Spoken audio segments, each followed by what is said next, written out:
Bienvenue dans cette capsule vidéo vous expliquant comment utiliser LibreOffice, donc à savoir être capable de construire un tableau, saisir des formules et puis ensuite exploiter des données expérimentales.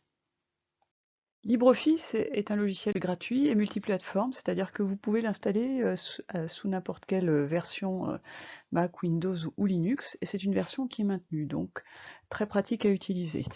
Vous avez un lien pour pouvoir le télécharger de façon sûre et il est adapté pour les sciences physiques notamment pour faire des droites par exemple de régression et modéliser tous les modèles que l'on a à effectuer. Pour créer un tableau, il suffit donc de rentrer des données dans les différentes cellules. Donc on commence par créer la grandeur dont on souhaite parler. Ici, donc, c'est une distance mesurée sur un banc optique. On n'oublie pas de rajouter l'unité correspondante. Et enfin, on rentre les données. Alors attention, si ces données sont à virgule, ou on utilise un point ou une virgule en fonction des versions de logiciel, puisqu'ensuite cela peut poser quelques problèmes au niveau des calculs qui sont à rentrer. Les puissances de 10 sont affichées avec un E-, comme sur les calculatrices que vous avez l'habitude d'utiliser. On génère autant de colonnes que l'on a de données et ensuite on va pouvoir exploiter ces données. Il est souvent nécessaire de faire des calculs sur les données expérimentales qui ont été acquises. Pour entrer une formule, il suffit donc de se placer dans la cellule et précéder la formule à taper d'un signe égal. Ensuite, pas besoin de retaper plusieurs fois cette formule. Il suffit donc de se placer dans le petit carré noir qui est situé en bas à droite de la cellule et d'étirer cette formule.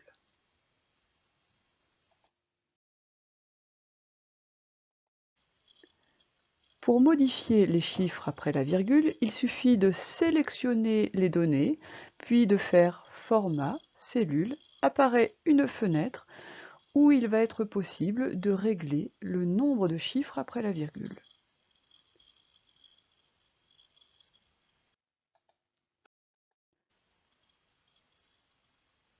Pour tracer un graphique, insertion, diagramme, on sélectionne la plupart du temps en sciences physiques la partie XY dispersion, puis on va aller sélectionner la série de données. Si besoin, on supprime les données qui sont déjà présentes, puis on va aller sélectionner la série dont on a besoin. On met en surbrillance valeur de X, on sélectionne la colonne qui nous intéresse ou la ligne, et on fait la même chose pour Y.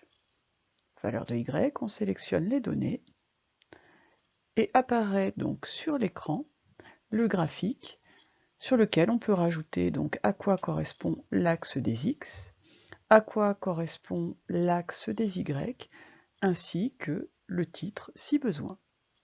Il est également possible d'afficher la légende à gauche, à droite, en haut ou en bas.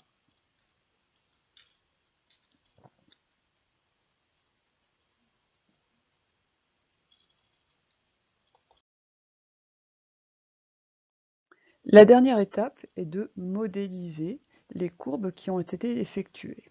On sélectionne les données, puis on insère une courbe de tendance. On utilise bien souvent en physique le modèle linéaire. Il est possible donc d'afficher l'équation et le coefficient de détermination qui va vous donner la confiance que vous pouvez avoir dans le modèle mathématique. Et on peut indiquer à quoi correspond la variable x et la variable y. S'affiche alors à l'écran l'équation de la droite ainsi que la valeur de r au carré. On formate l'équation de régression tout simplement en choisissant le nombre de chiffres dont on a besoin en fonction des données obtenues.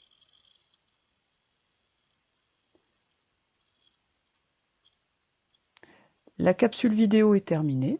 Merci de votre attention.